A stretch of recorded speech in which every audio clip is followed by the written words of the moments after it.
Welcome to A Double and Dice with your host Kim. and Jocelyn. Pour your favorite beverage, Pull up a comfy chair. because we are ready to roll. Welcome to episode 53 of A Double and Dice. And today we are going to dive into a female character, a DC character. A big one. A big one. Yeah. Giganta. I was going to say something else, but it's Giganta. That's how you say it, right? Giganta. Yeah. I don't know why I sing it that way, but I do it all the time. Because I'm thinking of that. There's a movie. There's a animated movie. I think it was Gigantosaurus. Or no. Anyways. All not relevant, as No. we are here to talk about Giganta, the character from DC Comics in Dice Masters. Yes. So, should we jump into it, Kim? Yeah, let's go. Let's listen to her story. Hopefully it's not a heartbreaking one, but we'll find out. I guess we'll find out. Well, I mean, this is the first sort of villain that we have covered. Yes. So that's a little bit different. And Giganta has 3 origin stories, Kim. So her first origin story is from 1944, when she was first introduced as a foe to a Golden Age Wonder Woman, which of course just then was Wonder Woman, but now is referred to as the Golden Age of comics. So Professor Zool was a villainous scientist, and he evolves an ape to a malicious red-haired strong woman. Wait. She's an ape? In this origin story, yes. Interesting. Okay. She is ultimately subdued and captured by Wonder Woman and taken to Transformation Island for rehabilitation, where she joins a rebellion of prisoners and becomes a member of Villainy Inc., and they escape. So that is the 1944 origin story of Giganta. And she's around for a while, and then she disappears, and then she comes back in 1966, and there's a slight tweak to that origin story that includes Dr. Psycho instead of Professor Zool. And her images change. She becomes blonde at that point. Okay. And then she's only around for a very short time, and she disappears again, and then we don't hear about her until 1997, when she returns to the current DC universe. And her name is Dr. Doris Zool. So Professor Zool is spelled Zool in the 1944 origin. Her name is spelled Zeul, Dr. Doris Zool. So it's a play on the original origin story from 1944. So she captures a comatose Wonder Woman and holds her at a secret research facility. I was not able to determine from my vast amount of research why Wonder Woman was comatose. So if you know, we'd love love for you to tell us, but I have a feeling that it's probably just a plot device. So we learn that Dr. Zool has a fatal blood disease, and she plans to use an experimental machine to transfer her life essence into Wonder Woman so that she can survive. And halfway through the procedure, she's interrupted by Cassandra Sandmark, and it seems like Zool dies. I know that name. Why do I know that name? Cassandra Sandmark. Because there's a Dice Masters card. Cassie. Oh, okay. So Zool's assistant discovers Zool is not actually dead, but her essence, her life essence, is stored in the buffer module of the experimental machine. And her consciousness was transferred into a test animal at the research facility, a gorilla named Giganta. So there is still a gorilla portion to this origin story, but she's no longer being experimented on as a gorilla from some professor scientist person. She's doing it herself as the scientist person. So the Zool / Giganta ape, I guess, the gorilla, abducts a comatose circus strong woman. So I'm not quite sure why everyone's comatose in this story.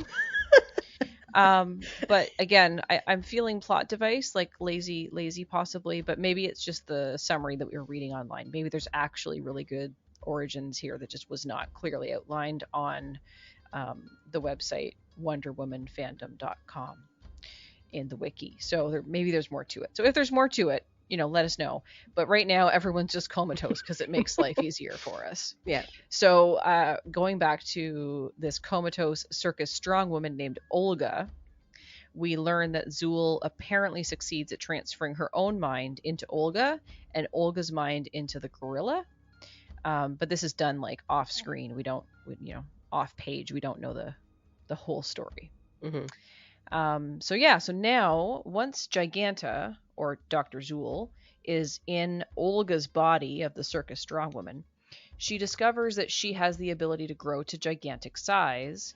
And this is like the animated Super Friends version of Giganta. So we're focusing on the comics version, but the article referenced this is, I guess that's where maybe the first time we see that happen, is that in that Super Friends cartoon, she grows to a gigantic size. We also learn that Olga already possessed this power when Zool stole her body, her comatose body, as previously aforementioned. But the origin of this ability is unknown. It may be related to a shaman who put Olga in the coma. So we do know why. We do know how Olga got into the coma. It looks like a shaman did it, but we don't know why. Okay. We also know that this ability appears to be mystical in nature, as Giganta is shown to be aligned with the forces of magic, and other magical characters in the DC universe, such as Black Alice, are able to tap into her abilities. So we don't know who Olga is, though. Like, it's just she's just a strong woman from the circus. Okay. Yeah. That some shaman decided to make comatose for some reason. Yep. All right. Yeah. Again, conveniently now Giganta. So now Giganta becomes herself, and this is when sort of her origin begins in the modern era of DC Comics. So she allies herself with Queen Clea and joins the modern version of Villainy Incorporated, which is what she was joined in 1944. And she and Villainy Inc. are defeated in an attempt to conquer the lost world of Skitaris. I don't know if I'm pronouncing that right. Over the years, she becomes members of several other criminal groups, including the Secret Society of Supervillains and the Injustice League Unlimited. As part of the Secret Society of Supervillains, she takes part in the Battle of Metropolis against Elastigirl from Doom Patrol and loses. She seems to lose a lot. FYI. Spoiler alert. At some point, Diana Prince, aka Wonder Woman, notices that Giganta's intellect reduces as she grows in size. This makes her become less rational and more prone to violence, but eventually that changes in the storyline. She also spends some time allying herself with Cheetah and Dr. Psycho.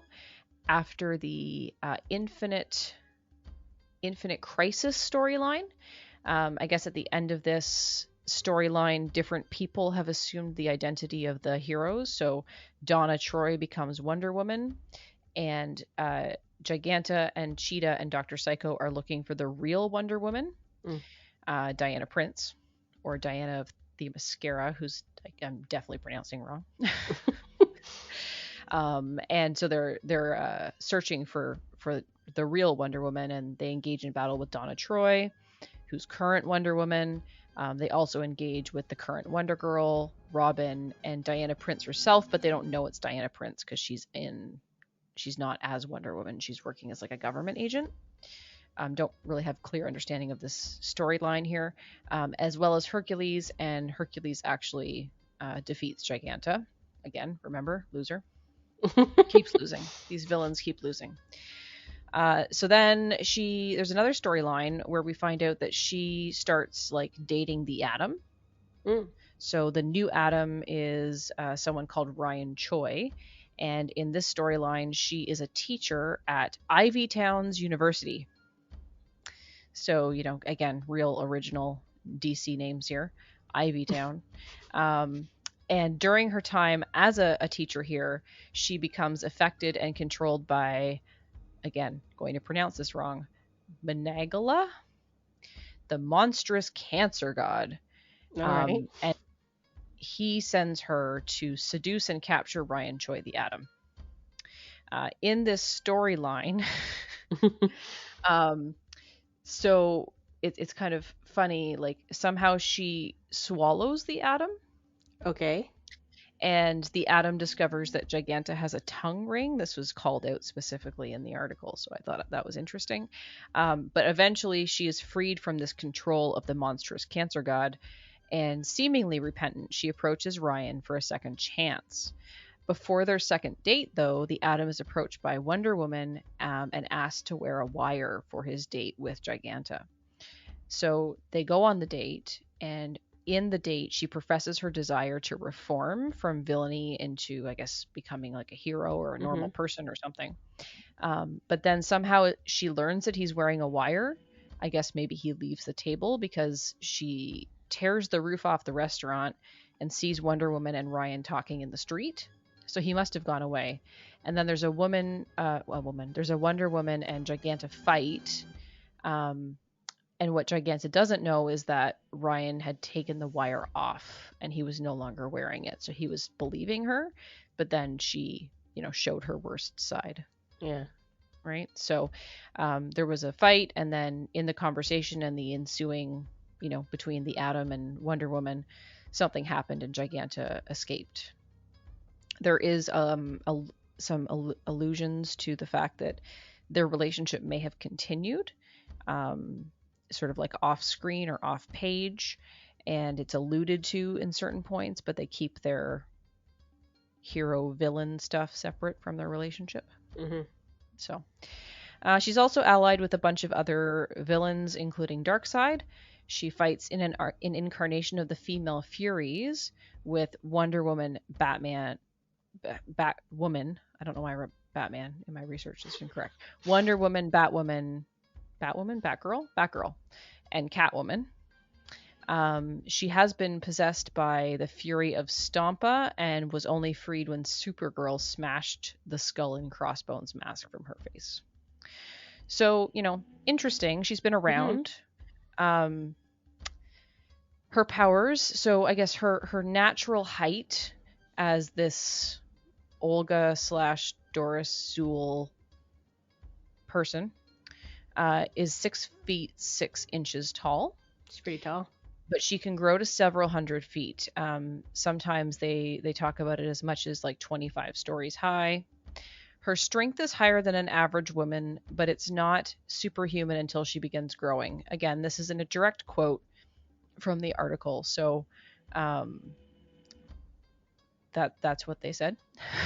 So they also said, quote, "She weighs enough as it is." I don't know what that means. I don't know what the intention of that sentence is. She weighs enough as it is. Like, I don't know. Is that an implication that she weighs too much or that she doesn't weigh enough? I don't quite know or why the comment was made in that way. There is some additional context around that. It says that a normal human woman, again, I don't know why we're qualifying here. I would just say a normal human blown up to 50 feet tall would weigh approximately 50 tons or 100,000 pounds. That's equivalent to 40 mid-sized cars or 100-gram pianos. Increase her height to 100 feet and her weight balloons to 400 tons. That equals the weight of 2.5 two-bedroom houses or 550 cows. Okay. They're saying that at 250 feet, she would weigh over 6,000 tons, which is more than 75 space shuttles, or 2,000 giraffes, or 20 trillion poppy seeds. Maybe that's where she weighs enough as it is comes from. But she weighs enough as it is. Yeah. So basically, that's Giganta from the comics in a nutshell. So she weighs enough as it is. She goes from 6 feet 6 to several hundred feet tall, and she is a brilliant scientist that now retains her full intelligence at any size. So again, she is a doctor, as many of these comic characters are, and she's a bad guy, but she has, professed some desire to reform, but is not maybe great at getting around that. So that is Giganta. Did I miss, or did they say like what she was a doctor of? Like what does she like study? No, they didn't say. This one didn't have that specific information. I couldn't find that in my research. Interestingly, the DC fandom website had very little on Giganta at all. It was only the Wonder Woman site that had a lot of information. So I thought that was kind of interesting there. So maybe she's a big villain to Wonder Woman, right? So who knows? Yeah, it looks like it. Like it seems like it's kind of a key focus. So so that's that is Giganta, a gigantic story about Giganta.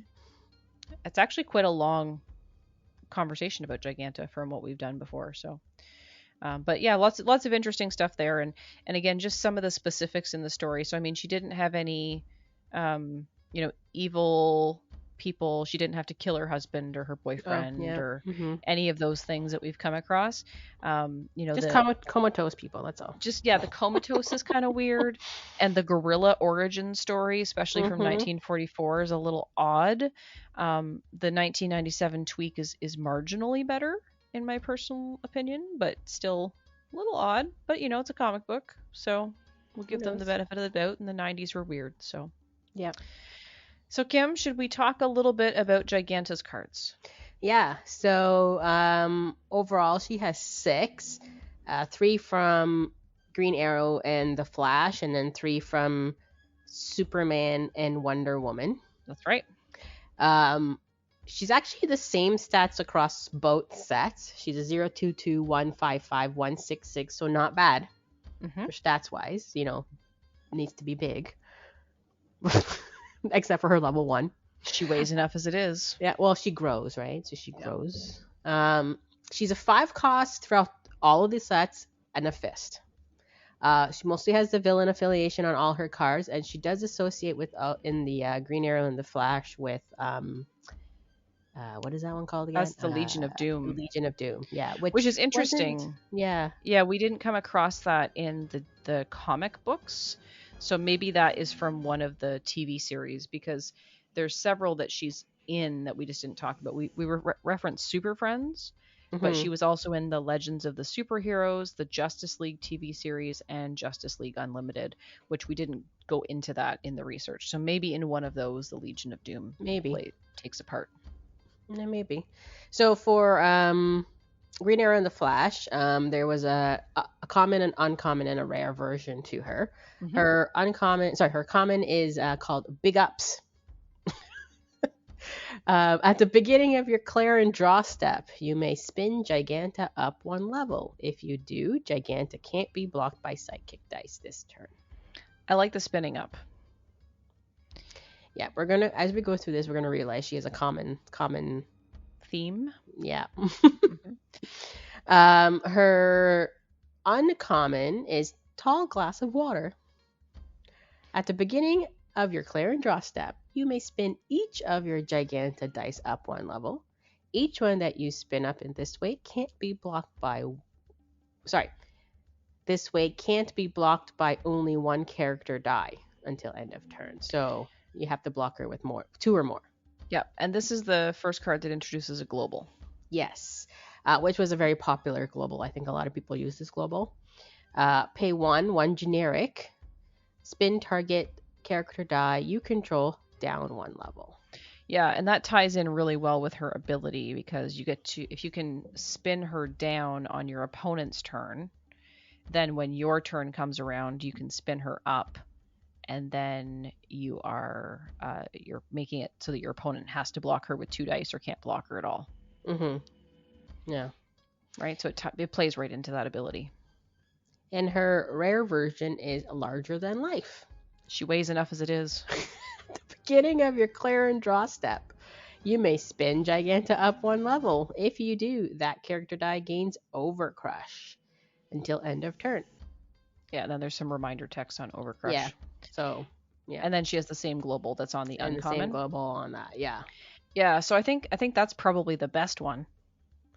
Yeah. Of the 3. Overcrush is handy, and all you have to do is spin her up. And if she's already at top level, you can use the global to spin her down a level and then spin her back up. And that level 3 is a 166, right? As you mentioned at the top. So yeah. That's pretty decent. And then Yeah. if you have ways to buff her on top of that, with whatever, like anger issues to fist pump, pay fists to the fist global to make her stronger on her attack, or the actual action that does +3 in overcrush. Although I guess you don't need the overcrush if she's already got it. But Yeah. Yeah. I which one think do that you would be like, her good. Kim? Yeah, I like usually overcrush stuff. So, but her tall glass of water is not bad either. Making two or more characters have to, well, two at least two block her. Yeah. So I mean, you Even, could give her overcrush in that situation as well. even her common would be good. Like I'm just thinking about like her stat line. So she starts on an 022, but as soon as you get her up to level 2, she's a 155. So if sidekicks can't block her, that means the characters in your field are going to have to block her. And then your opponent might have to lose characters or choose to take at least 5 life, Mm-hmm. right? 5 damage. So there is something to be said for that. I wasn't drafting at the time this set came out, but I could see that common being pretty good in draft. Yeah, I don't know if I own Giganta and Green Arrow and the Flash. I have to look back and see. I But definitely own, I think, all 3 rarities of this, and I've definitely played it, but maybe not since I've become a reasonably okay Dice Masters player. yeah, I don't think I've ever played any of her. I've played some of her Superman, Wonder Woman's as well. Yeah, I just for can't the global. remember which one.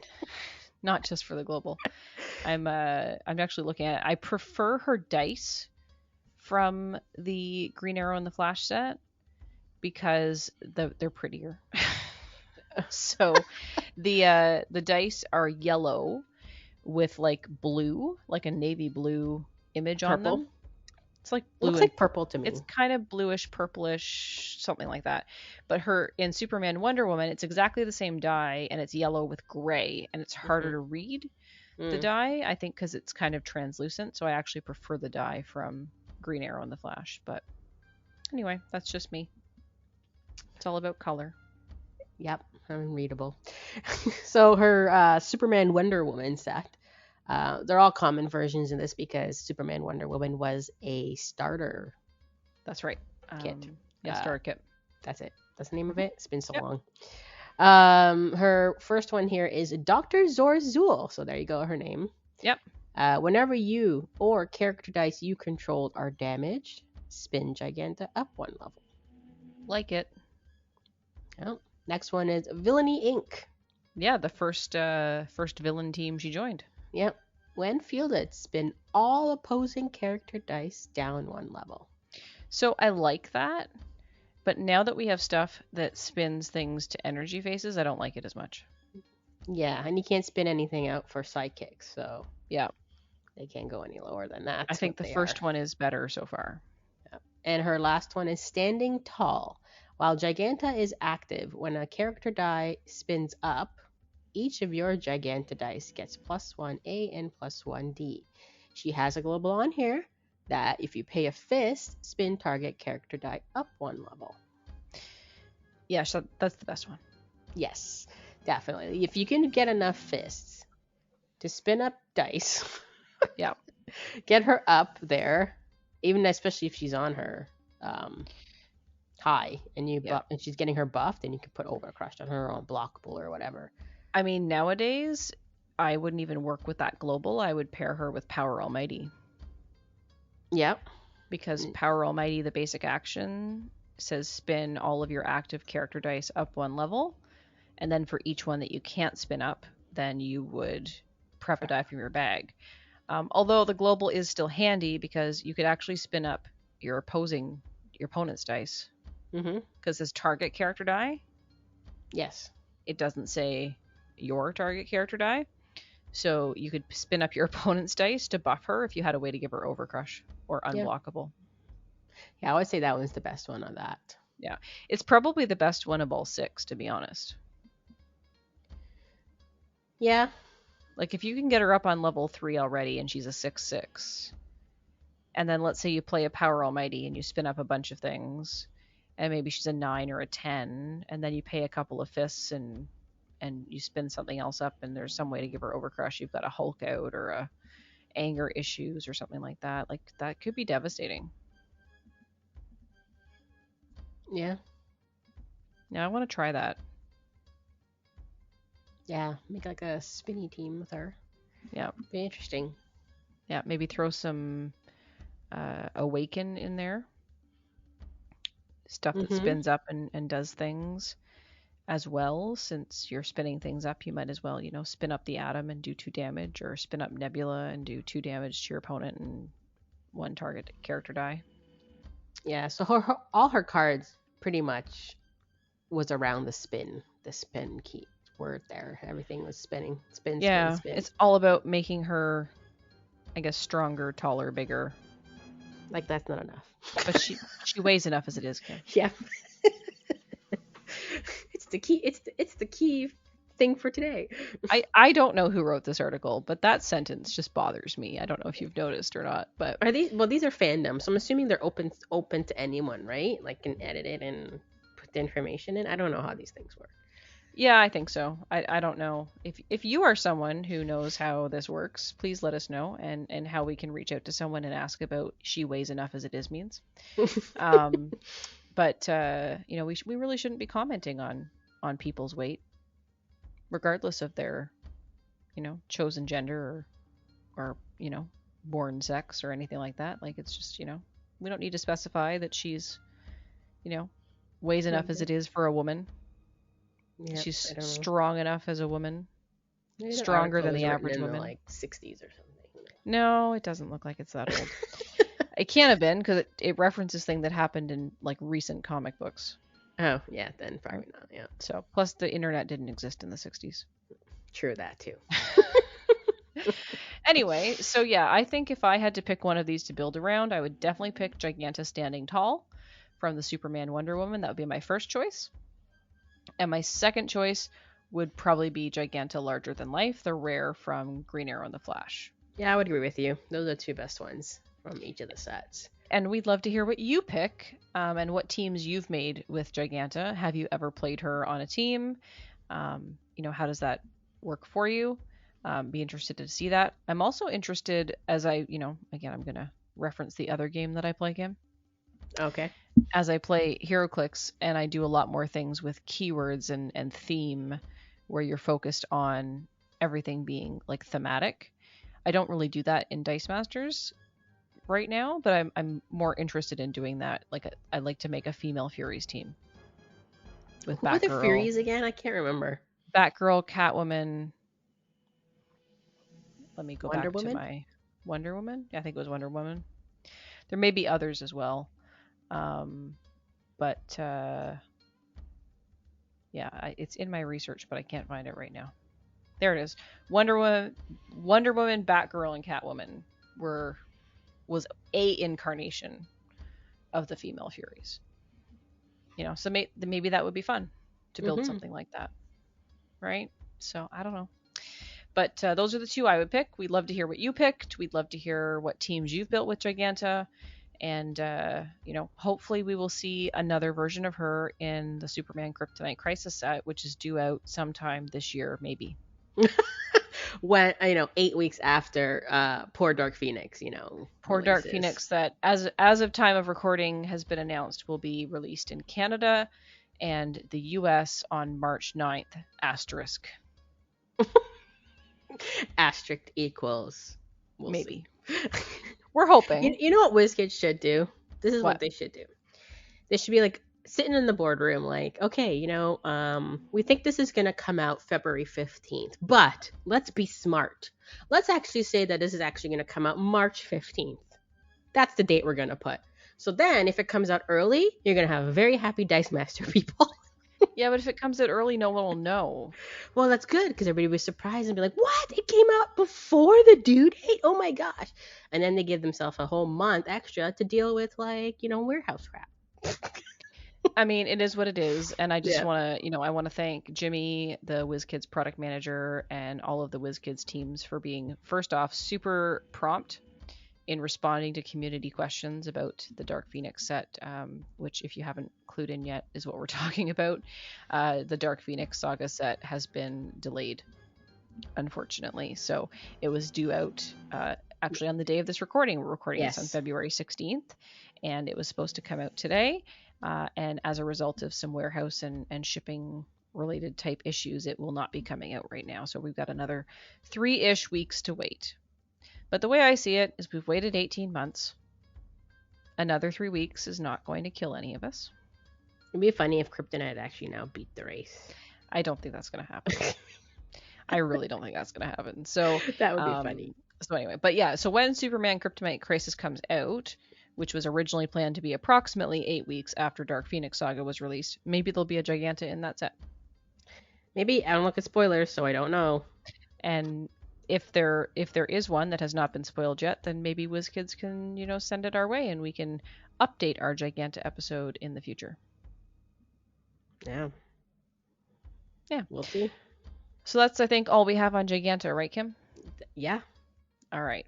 Should we jump over to the dice bag? Yes. Let's dive into a heavy dice bag. Yeah, it's pretty heavy. So I'm going to start with some Discord correspondence I had from our friend Nick Jackalope Spam. So in our episode 52, I shared some of Nick's thoughts around how to build around the Hellfire Gala Dark Phoenix OP card. And he shared a team idea with me, which I did not share on the podcast because I wasn't sure that I was cleared to talk about it in case it was a secret. Nick has given me the clearance to talk about it. So his theme was a Rocket and Groot Rush team. Of course, Rush. With Yawning Portal. He says he's paired that with Seth Rollins' Cross Pulse, deal 2 damage to all opposing characters, and that happens when you buy him using only his energy types. As a board clear, he says. With Yawning Portal and Rush, it's easy to buy all 4 of his dice for 4 bolts and 4 shields. It's glorious. Check my video with James if you haven't seen it. But Hellfire Gala fits nicely because I could go for the board clear and massive attack, or Hellfire Gala win because he's got the rush for all of that energy purchasing massiveness. And the video with James would be a video that Nick did with the DM United crew, James from DM United, so you can head over to the DM United YouTube channel to find that rush team. It obviously didn't have Hellfire Gala on it before, but now Nick is thinking of putting Hellfire Gala on that. We then got some more feedback from Nick about our episode. That was 51 was the one where we talked about Hellfire Gala. 52 was when we started talking about the mutant armor, which was in response to our very poor episode 51 where we didn't know who this character was. So Nick says, armor I've seen as a character a few times. I've read a number of the X-Men comics you mentioned. She generally seems B-list or so with main story arcs, but she's kind of perfect for those ensemble shots with a large cast. She'll stand out in her armor, so great art to talk about on a podcast. I love talking about art on a podcast. It's the best. So, in that episode, we talked about why would you want to prevent damage to an opposing character. Kim and I were talking about the mutant armor basic action coming out in Dark Phoenix, which was spoiled as part of the Dark Phoenix OP kit. And we were like, well, why would you want to prevent damage to an opposing character? We were like, we didn't realize when we were prepping for the episode, it was in episode that we realized that it read target character, not opposing character or your own character. So we're like, target character means you can prevent it to anyone. So we heard from quite a few people. Yeah. Who mentioned the same thing. Yeah. And really, Kim, I'm kind of embarrassed that we didn't come up with this ourselves in the moment. It could have been just us misreading it or, us not really thinking about that. But we heard from Nick, we heard from Chris from the Ministry of Dice, and we heard from Rob from Dice Station Zebra, who all shared with us that the first thought that they had when they heard about mutant armor was someone called Iceman, right on schedule. Mm-hmm. He said, so Nick says, when Iceman was bigger, aka bigger in the meta, I think is the implication here. Okay. Some players, yes, some players like Jordo and Laurier from DM North use Samantha Wilson's Global to counter Iceman. So Samantha Wilson's Global reads, pay a shield, prevent 1 damage from target character die or something like that. So if you prevent the damage to Iceman, he doesn't deal the damage to you. Now, he said Samantha Wilson isn't modern anymore, but Trish Stratus is. Trish Stratus is from the WWE set, and she has that same global on it. So he says he also wouldn't mind preventing damage to something I don't want the opponent to have KO'd to roll and field again next turn. Like, in the current modern meta, you've got Black Widow, Widow's Hunt, Pip the Troll, or Corvus Glaive would all be great to avoid KOing. If you chump block with a sidekick, you want those characters stuck in the field. So that's a good point too. Anything with a when fielded effect that you don't want it to be recycled. Again, there's another one. Becky. Becky Lynch Just made for in the global. Ireland. So he says the globals are likely better for consistency, but they lack the life gain that you get with the mutant armor card. So maybe if you were running an attune team, attune being the when you play an action die, you deal 1 damage to target character die or opponent. Maybe the basic action is better, right?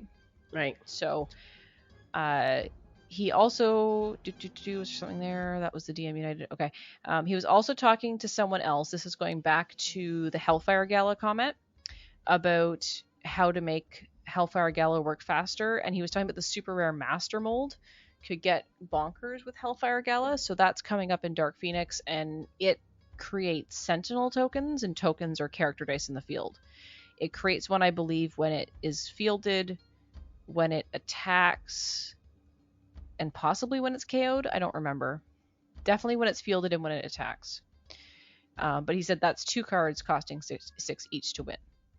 He also says, contrary to Kim's opinion, he doesn't think it would get banned unless cards came out to make it really easy to do really fast, like before the opponent can really react. Because I think Kim mentioned that you thought Hellfire Gala might get banned. Yeah, because if they bring out cards to help that, then but if they don't, then it makes it a challenge, right? So so then, again, we heard from Chris from the Ministry of Dice.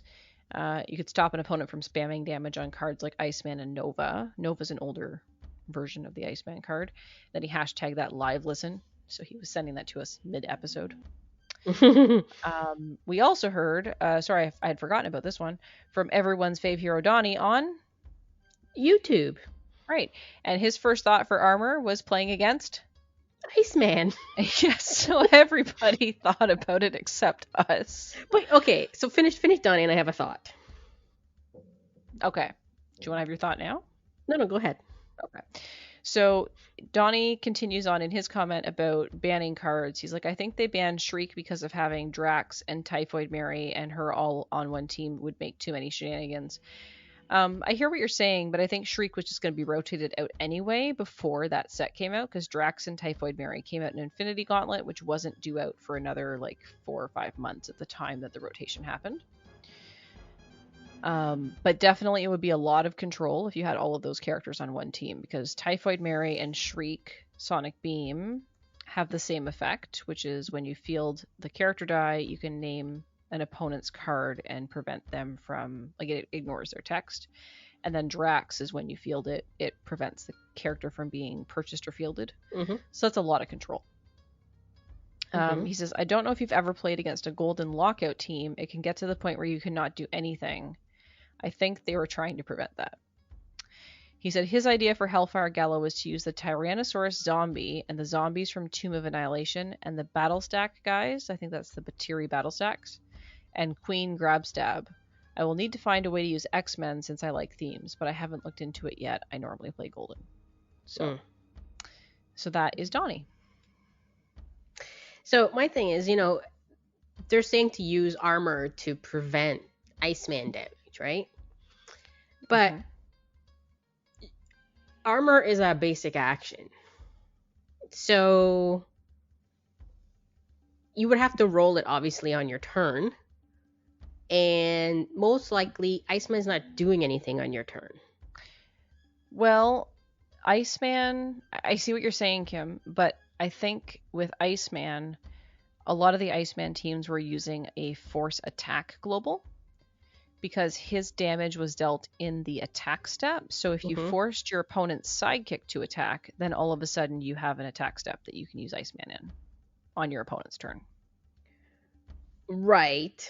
So if you, as the attacking player who are not playing Iceman, and you've had your sidekick force attacked or whatever, then you could use that mutant armor on your turn because it would be reactive.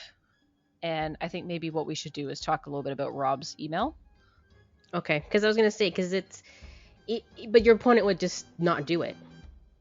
Possibly. Because you have that, right? And then they'll just do all their damage on their turn. So I find like a global is actually better than actually rolling a basic action to try to prevent the damage. Sure. I mean, it just depends. And I think to Nick's point, it makes a difference on what your team is. If your team also includes something like a tune or something that does damage with basic action dice, maybe there's a reason that you're doing it that way. Mm-hmm. But let's talk a little bit about Rob's email. So we heard from Rob from Dice Station Zebra, and he sent us an email to dm-north.com. And he said that we pointed out in the podcast that the mutant armor basic action card targets a character die, any die not specifically friendly or opposing. I hadn't noticed this and thought that this was interesting. You then asked how it would benefit to target an opposing die, and the first answer that popped in my head would be if your opponent was using Iceman right on schedule. So again, all of the people thought of that except us.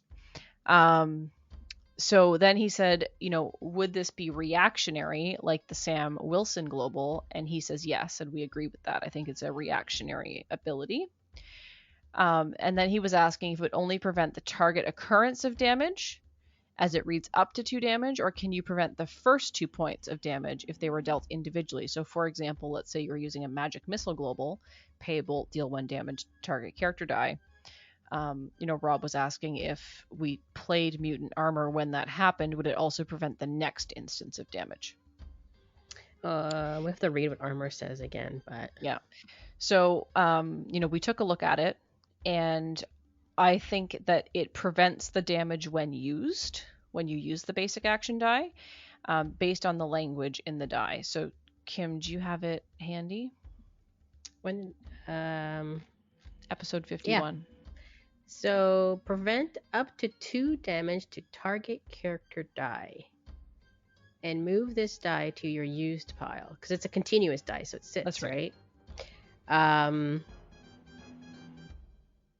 I can't read the bottom part. And then it says there's something about gaining life. Yeah. Oh yeah, if you have an active X-Men character, also gain a life. Yeah. So yeah, it only prevent like 1 instance of Iceman. That's right. So if you prevented the damage to Iceman, then it would prevent the damage. Then Iceman wouldn't trigger the damage. And that's how you can use it on your opponent's turn because it's in your field, right? Right. You fielded that die. It's not a basic action that you have to use in your window. You field it in your window on your own turn, and then it sits in your field zone until it's time to be used. Yeah, okay, yeah. I forgot it was a continuous, but yeah, I mean, you're only really preventing 2, honestly. Because if multiple happens in that turn, you're not going to be able to prevent all of that. Yeah. So, when we responded to Rob, we said, I think that if something does 1 damage, you're preventing the 1 damage. If something does 2 or more damage, you're preventing the 2 damage. So, for example, in a Magic Missile Global, you prevent the 1, and then the Iceman wouldn't trigger in that particular example.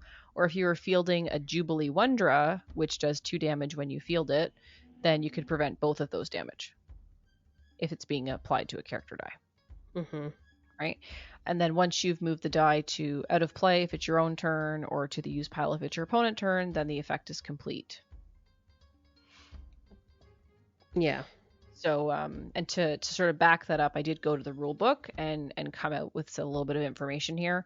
So in the rule book, the X-Men Forever rule book, it reads, preventing and redirecting. Some powers prevent a game effect, such as damage, drawing a die, etc. This includes cards that take no damage. When something is prevented, it will not trigger any effects, and any costs are not refunded. So when it says any costs are not refunded, I think that's a reactive ability.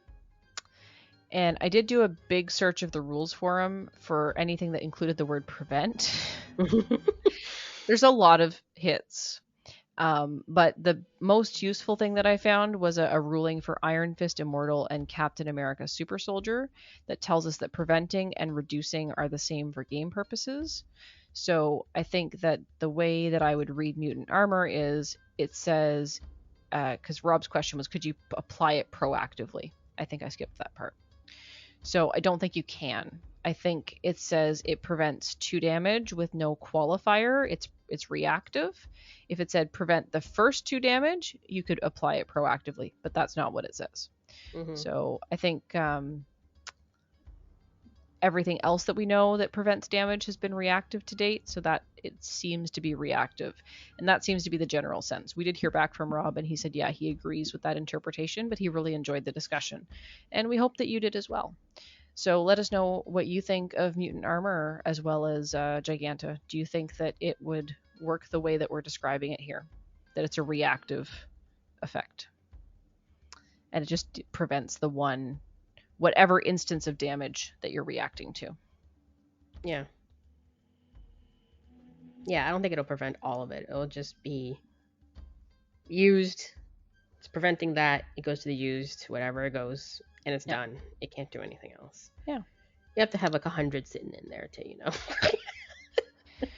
Yeah. So the last thing we wanted to do, Kim, was we need to give a shout out. Yes, we do. Big shout out. We wanted to put a shout out to Kaylin. So Kaylin, if you're listening, we hear that you were pretty interested in our podcast and have listened to all of the episodes in one sitting. Or in a very short period of time, at least. So we wanted to send a shout out to you and thank you for listening and joining us here and enjoying the podcast with us. So thanks so much. Thank you. And Kim, I think it's time to talk about current events in Dice Masters.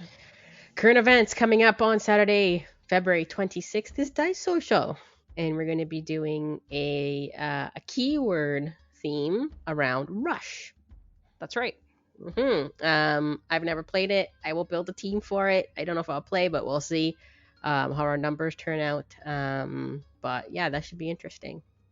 Yeah, so basically your team can be anything, right? Mm-hmm. There's the only qualifiers that you have to use the rush keyword. Right. So you're going to need at least one card with the rush keyword on it. I think I put a minimum.